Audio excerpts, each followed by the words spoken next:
Hi everybody, welcome to my top 10 albums of the 1970s. Those of you that have been with me a while will know that I've been doing a top 10 for each decade from the 2000s. I'm going to be going back to the 1960s, and then just before Christmas I'll be doing a top 10 albums for this decade that we're just finishing off now. But today it's the 1970s. And this one has been by far the hardest one for me to do, and I'll explain why a little bit later on. So first of all, at number 10, number 10 and number 9 are just about the most complete opposite albums that you could imagine seeing this list. But at number 10, it's Never Mind the Bollocks by the Sex Pistols. Now, I was sort of just starting to listen to music at around the time that Sex Pistols had their moment in the spotlight, and I really loved what they were doing. I wasn't supposed to. My mum hated the fact that I was listening to these, and I remember we bought a keyboard at the time, one of those little Casio keyboards, and I wanted to buy a Sex Pistols songbook so I could learn how to play this stuff.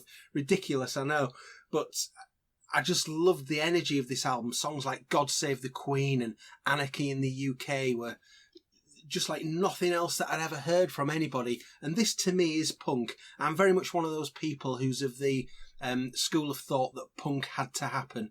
I think in the mid-70s, okay, there was still a lot of great music around, but a lot of it for me, looking back on it now, it seemed to have become a bit stale, and I think the music business needed a big shake-up, and this to me was the perfect way for that to happen. Holidays in the Sun is a great song on here. Bodies, I mean, that's a crazy song, but a fantastic song. I love the energy of this. I love these far more than any other punk band that were out there, some of which I really enjoy. So things like Buzzcocks and Sham 69, or bands that were just sort of on the edge of punk but not quite, like The Jam, were great to me. I've never been a fan of The Clash. I'm happy to talk about that some other time in another video, but I don't think that they were a patch on Sex Pistols. That's my number 10 album. At number 9, I said it was going to be completely different to number 10, and it really is. It's Pink Moon by Nick Drake. This was the third of his 3 studio albums. This was released in 1972, a couple of years before he died. Pink Moon, the title track, is probably one of his most famous songs, and I believe that it was used in an advert in America, a car advert a few years ago. So there might be people who know that song who didn't necessarily know who it was or what the song was. But this is a beautiful album, full of his sort of trademark acoustic guitar playing, a unique style of player. And how many records did he sell in his lifetime? I don't know, about 3. I don't know, more than that, but I don't know what the number is. He's become a legend since his death, really. You could tell in some of the songs that he made after this, that later got released on some compilations, that his mind was changing and he was not the happy person he might have been when he was younger. And he's starting to go down that road a little on this album, but it's a wonderful album, and that's my number 9, Pink Moon by Nick Drake. At number 8, I know it's a cliche, but you can't have a top 70s album list without this being in it. Dark Side of the Moon by Pink Floyd. Just probably one of the best known albums of the decade, and it hung around in the chart for 87 years after its release, or so it felt. But it's just fantastic all the way through. How it builds up at the start into Breathe, and then with the clocks that come in for Time. Great Gig in the Sky is just a classic song, although I know some people who absolutely hate it and want to smash the stereo in when they hear it, but it's amazing. I love it towards the end of the album. Us and Them is one of my favourite Pink Floyd songs. And then you've got all the little recordings of voices that they made in Abbey Road Studios while they're recording it. And I think there's some of the members of Wings are on there where, they're talking about, I've been mad for years. And just a wonderful album. It's got a great vibe to it. Just a great feeling all the way through. And it's a classic start to finish album. That's Pink Floyd, Dark Side of the Moon. So I said that this had been the most difficult decade for me to put a top 10 together for, and it took me absolutely ages to do this. And I realised why as I was doing it. So I'm a child of the 80s. I became a teenager in the 80s, and I then became a teenager who loved the 1960s music. And the 70s ended up being a sort of a gap in between. It sort of fell before when I was really into music, and after that period that I'd gone back and really started studying and loving. So my decisions for the 1970s have kind of been informed by my love of the 1960s music. And that's not really shown too much so far, but it becomes really apparent from this point onwards in my top 10 if you know the kind of music that I'm into. So at number 7, it's John Lennon, Plastic Ono Band, his debut solo album from 1970, if you don't count all the avant-garde stuff that he did before that. And this is such an intense album. I've talked about this in depth on my John Lennon album rankings video, but the way that it kicks off with Mother, with those dreary, haunting bells, it almost sort of scares you into the album. And it's just great songs throughout, even though it's not an easy listen. Hold On is fantastic. I Found Out, with that really sort of chugging guitar that goes all the way through it, and I think Ringo's on drums on that song. Working Class Hero, Isolation, Love, God, one of his best solo songs, I think. It's him bearing his soul about how he was thinking at the time, and it's a fantastic start to his solo career and well worthy of a place in my top 10. Plastic Ono Band. I know I don't have it on vinyl, but that's because I'm hoping that there's going to be a 50th anniversary release of this so that I can get it. I've been holding out really, so sticking to my CD just for now on that one. At number 6, it's the only other one in the top 10 that I don't have on vinyl. It's Bob Dylan, Blood on the Tracks. Fantastic album for anybody who thought that he'd sort of done his best work in the 1960s. I think this proves that he could be just as good in the 70s. Tangled Up in Blue, the opening song, is quite possibly my favourite Bob Dylan song. Absolute genius. And it's just beautiful songs all the way through. There's some great melodies.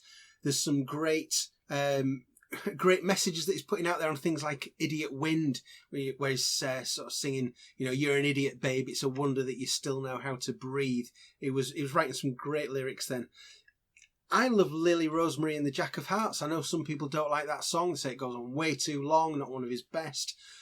I really love it. To me, it sort of feels a bit like an equivalent to Paul McCartney's Rocky Raccoon. It sort of evokes that sort of image of a western town and a bar and things that are happening inside there. But it's just fantastic all the way through. It was a real return to form after albums like Self-Portrait and New Morning. Don't get me wrong, that's a really good album, but not in the same league as this anyway. Blood on the Tracks by Bob Dylan. Okay, we're into the top 5 now, and I mentioned a couple of minutes ago that my top 10 is very much informed by what I love of the 1960s, and that's really going to ramp up now. So is it going to be John, is it going to be Paul, or is it going to be George? Sorry, it's not going to be Ringo. It's John. Number 5, Imagine. Absolutely love this album. It's been a very important album for me since I got to know it about 30 years ago, probably around about 1990. In some ways, we see John a bit more contented than he was on Plastic Ono Band. In other ways, we start to see him still have some anger in him with songs like How Do You Sleep, which is not an easy listen at all, but I still really like it as a song, even if I find it difficult to listen to. Imagine, obviously, is just one of the classic tracks of any era, really. And I really love the ending of this, even the sequencing of the track names. So when it says, How Do You Sleep? How? Oh, Yoko. Those, even the names sort of fit to me together. It just sounds really good. And that's a great ending to the album. Oh, Yoko is a really happy song. I love that song. It's just so joyous. But that to me it's probably John's best album, I think. As I showed in my John Lennon album ranking videos that I mentioned earlier. This album is the remix that came out about a year ago. If you've not heard the remix, I thoroughly recommend it. They've done a great job on that, in sort of really showcasing John's voice on the remix, and giving that a little bit more of a prominent place. But whatever version of the album you're listening to, it's going to be great. That's my number 5, Imagine by John Lennon. Okay, at number 4, I'm going to give you a little clue first. I'm going to play the opening couple of seconds of the album. Should be able to get it from that, shouldn't you? I would think. It is, of course, Band on the Run by Paul McCartney and Wings. Now, what a front-loaded album this is. Oh my goodness, the first 3 songs, Band on the Run, Jet and Bluebird. There can't be many albums in history that have got a better 3-song opening than that. And it's still great all the way through as well with Mrs. Vanderbilt, Let Me Roll It, which is still, I mean, is it still a staple of his life set even in 2019? It certainly has been until very recently. Mamounia, No Words. Oh, I want to talk about No Words. Got a little... I've had a thought on this because I never used to like No Words, and I like it a lot more now, and I think I've realised why. To me, it sounds like it's on the wrong album. Now, if No Words had been available for the previous album, Red Rose Speedway, I think it would have sounded fantastic on that album and suited it brilliantly. For me, and you might think differently, please let me know if you do, it just sounds like it's on the wrong album to me. But now that I've realised that and sussed out what it is that I don't particularly like about it, I like it a lot more now. I just think it's on the wrong album, personally. But Picasso's Last Words, anyway, that's a great song. And I love the story behind it. I don't know if you've ever heard it, the story of when he was at dinner with Dustin Hoffman. And they were talking about, like, how does he write songs? And Picasso's death had just been in the newspapers. And Paul just wrote a song, well, started writing the song there and then on the spot to Dustin Hoffman, just based on the fact that they'd seen it in the newspaper. So that's a good story if you ever get a chance to hear Paul telling that. And for me, one of the great final songs on an album in history, 1985. Oh my God, what a song that is. The energy of it, the tension that builds up throughout the song, that fantastic piano riff, Paul's singing in a voice that he'd never really used very often, but it's like a different variation of his voice. It's a fantastic ending to an album that ruled the charts for a long time. Everything about it screams classic, and it's a wonderful album. And that's my number 4, Band on the Run. Before we move on to the top 3, I just want to show you a few albums that are considered for the top 10 during this mammoth thinking session I had about this, some of which were in my top 10 for a while and eventually got shelved, but these are the shortlist. So you'll see some classic albums here from the likes of David Bowie. He's got a couple of albums in there. Some more John Lennon, Dire Straits, Kate Bush, Marquee Moon by Television. That was a great debut album by then. Led Zeppelin, Beach Boys, Bob Dylan, Horses by Patti Smith has got some fantastic songs on it. Paul McCartney's debut and Venus and Mars, and Bridge Over Troubled Water by Simon and Garfunkel. All considered for the top 10 but didn't quite make it. Okay, into the top 3. I've already said that they're dominating the top 5 and I'm not going to apologise for it because I've explained my reasons. But we've got Paul McCartney with Ram, or officially Paul and Linda McCartney with Ram, and well, there's a big story there about why it's Paul and Linda McCartney.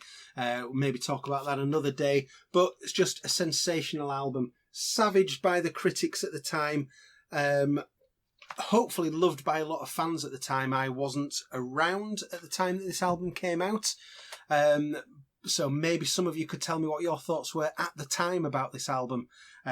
It's become a classic, even if it was for some people right from the start. It's great all the way through. For me, it's Paul McCartney announcing himself. The debut album was very much a sort of an introduction to his solo career, very sort of home-based and homemade feel to it. This is him really announcing himself with songs like Dear Boy. The production on that song, it would have been a Brian Wilson masterpiece if he'd made that song. Monkberry Moon Delight, Too Many People, Smile Away, Backseat of My Car. It's classic McCartney. It's a wonderful album. It just seems to get better every year for me. And that's my number 3 of the 1970s. Okay, at number 2, we might have the former members of the Beatles dominating the higher ends of this top 10, but they don't completely get it all their own way, because at number 2, I've put Brighter Later by Nick Drake. This was the second of his 3 albums, and the best one for me. This is one of the most gorgeous albums I've ever heard in my life. I'm just going to read out some song titles here of songs that, if you're not familiar with them, are just amazing and showcase the talent that he was. So, Hazy Jane 2, At the Chime of a City Clock, One of These Things First, Hazy Jane 1, Brighter Later, Fly, and Northern Sky, one of the most beautiful songs I've ever heard at the end of this album.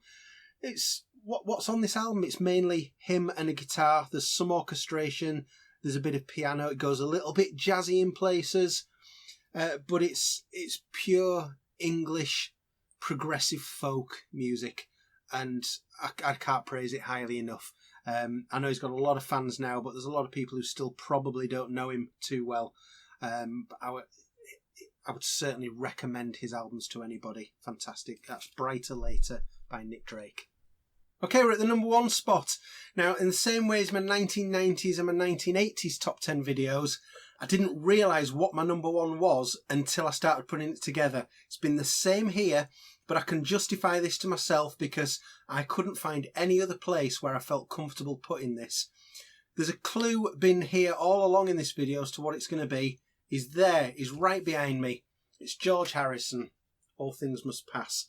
His debut solo album, again, if you don't count the couple of albums that he made before it, from 1970.